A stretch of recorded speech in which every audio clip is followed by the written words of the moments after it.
Sir अब ये मैं शरद कोहली जी को आमंत्रित करता हूं। इस देश के बहुत ही जाने माने अर्थशास्त्री हैं। शरद जी, आपका बहुत स्वागत और धन्यवाद। मुझे बताइए कि ये जो नया जीएसटी का नया रिजीम आया है, जिसे कहा जा रहा है कि नेक्स्ट जनरेशन जीएसटी रिफॉर्म है, जो 2 स्लैब खत्म की गई, आम आदमी तक क्या सरकार वो फायदा पहुंचाती दिख रही है? ये उत्सव बताया जाए बचत का, या फिर मीडिया में फैलाया हुआ एक माहौल? नमस्कार ब्रजेश, आपको, मेरे सह पैनलिस्ट को और भारत समाचार के सभी व्यूअर्स को। पहले तो मैं सुरेंद्र राजपूत जी को कौन से मेरे बैंक अकाउंट में अडानी अंबानी साहब से पैसा आ रहा है, मुझे भी पता लगे कौन सा बैंक अकाउंट है, उनको जानकारी है, मुझे जानकारी। आपके ऊपर आरोप नहीं लगाया। अच्छा, चलिए ठीक है, अच्छी बात। एक जनरल आरोप सर उन्होंने लगाया था, आपको नहीं कहा। मैं तथ्य पर आ जाता हूं। तथ्य यह है कि जीएसटी में जो भी निर्णय लिए जाते हैं वो जीएसटी काउंसिल में लिए जाते हैं। अंग्रेजी में शब्द होता है कोऑपरेटिव फेडरलिज्म, यानी कि जीएसटी काउंसिल में सारे के सारे राज्यों के वित्त मंत्री बैठते हैं। वित्त मंत्री महोदया उसकी अध्यक्षता करती हैं, जो केंद्रीय वित्त मंत्री हैं, और सबकी सहमति से जब रात को प्रेस कॉन्फ्रेंस हुई थी, जिस दिन ये निर्णय लिया गया था, तो एक शब्द इस्तेमाल किया था कि मुझे खुशी है कि सभी राज्यों के वित्त मंत्री ने इसकी सहमति दी है। तो जहां तक बात है कि अब तक लूट मचाई जा रही थी, तो कोई निर्णय जीएसटी काउंसिल में जो होता है वो सबकी सहमति से होता है, बिना वहां पर वोटिंग की पावर भी होती है। आप चाहें तो उसको वोट आउट कर सकते हैं अगर आपकी असहमति बनती है। और एक फिटमेंट कमेटी बनी हुई थी जो पिछले 1.5 साल से काम कर रही थी इस पर।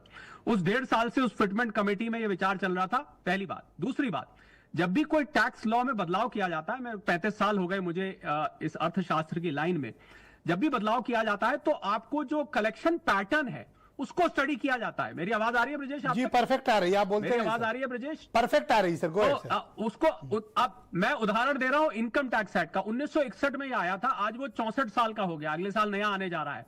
अब 64 साल में ब्रजेश कितनी सरकारें आई, कितने प्रधानमंत्री आए, कितने वित्त मंत्री आए, लगातार इसमें बदलाव होता गया। बदलाव क्यों हुआ? सवाल ये उठता है कि बदलाव क्यों हुआ?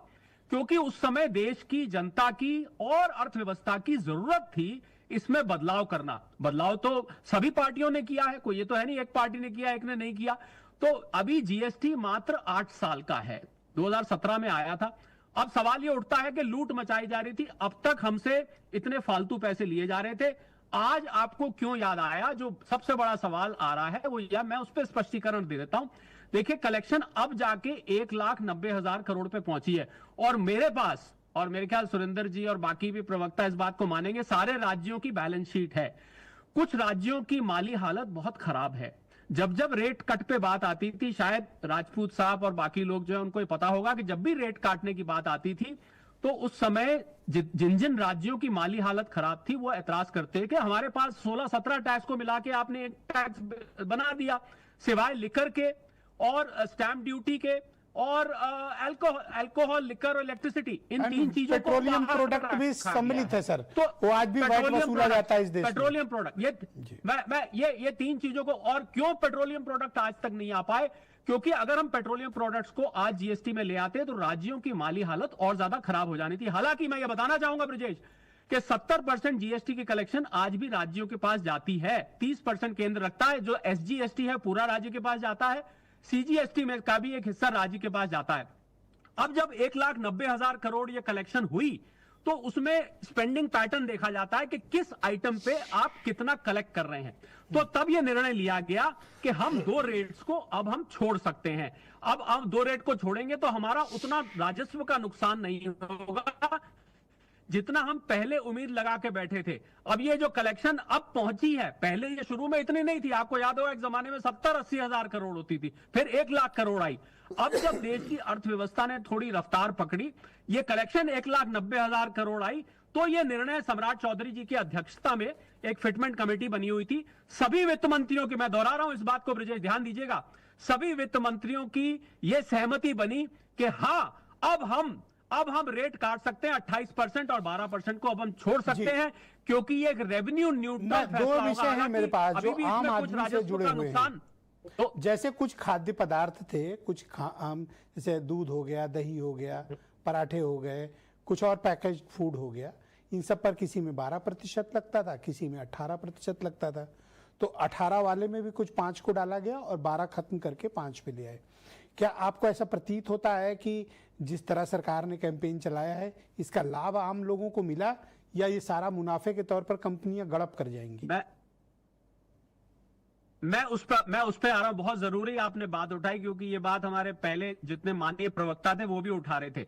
अगर किसी व्यक्ति को यह नजर आता है कि कोई दुकानदार इस जीएसटी का लाभ नहीं पहुंचा रहा है लोगों तक, और वो अपने मुनाफे को, जीएसटी को मुनाफे में कन्वर्ट करके पहले कीमत बढ़ा रहा है, जीएसटी घटा दिखा रहा है, तो मैं एक नंबर आज भारत समाचार के सारे दर्शकों के लिए देना चाहता हूं। आप नोट कर लें इसको, 1800-111-400। ये कंज्यूमर प्रोटेक्शन हेल्पलाइन का नंबर है। कंज्यूमर प्रोटेक्शन हेल्पलाइन.gov.in पर भी आप जाके कंप्लेंट लॉन्च कर सकते हैं। इसके अलावा ब्रजेश, क्या सुरेंद्र राजपूत भी कंप्लेन कर सकते हैं?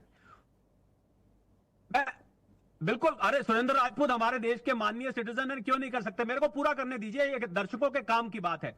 171 सेक्शन है सीजीएसटी एक्ट में, वो ये कहता है कि अगर कोई व्यक्ति प्रॉफिट बना रहा है जीएसटी की आड़ में, तो उसकी आप एंटी प्रॉफिटेरिंग के अगेंस्ट उसकी कार्रवाई की जा सकती है। देखिए, इतना बड़ा देश है ब्रजेश, इतना विस्तृत देश है, कश्मीर से कन्याकुमारी, गुजरात से लेकर अरुणाचल तक इतना फैला हुआ देश है कि एक एक दुकानदार वहां क्या हेरा फेरी कर रहा है। पर कुछ दिनों में मुझे लग रहा है अगर किसी दुकानदार ने आज नहीं भी बेनिफिट दिया है, आपको कुछ दिनों में आता दिखेगा, क्योंकि ग्राहक जैसे जैसे जागरूक हो रहा है, लोग दुकान पे जाके तो सर एक शार्प क्वेश्चन है सर, और उसका एक छोटा रिप्लाई दीजिए। क्या आम आदमी को इस नए टैक्स जीएसटी रिजीम का फायदा है या नहीं? मैं इसको उदाहरण के जरिए दे देता हूं। अगर कोई व्यक्ति 50,000 रुपए महीना कमाता है ब्रजेश, तो उसका 20,000 रुपए ग्रोसरीज पे खर्च होता है। ग्रोसरीज में आती है आपके किचन का सामान, टॉयलेटरीज वगैरह, ये जो आप डिपार्टमेंटल स्टोर में जाके खरीदते हैं। 20,000 रुपए आप खर्च करते हैं, अब आपको 18,000 खर्च करने पड़ेंगे। और अगर आप fridge, TV, AC, car, motor bike कुछ खरीदते हैं, तो आप और ज्यादा बचाएंगे। हर व्यक्ति, देश का 145 करोड़ लोग जीएसटी देते हैं। पैदा होता बच्चा भी डायपर और बेबी फूड के लिए पता नहीं सुनील साजन और सुरेंद्र जी या राकेश त्रिपाठी ये टीवी फ्रिज क्यों नहीं बदल लेते हैं अपने? अब सस्ता हो गया, इन्हें बदलना चाहिए। बिल्कुल। और आप 35,000 रुपए का एक स्प्लिट एसी आता है ब्रजेश, अब उसकी कीमत 31,500 रुपए है। Thank you sir. थोड़ा सा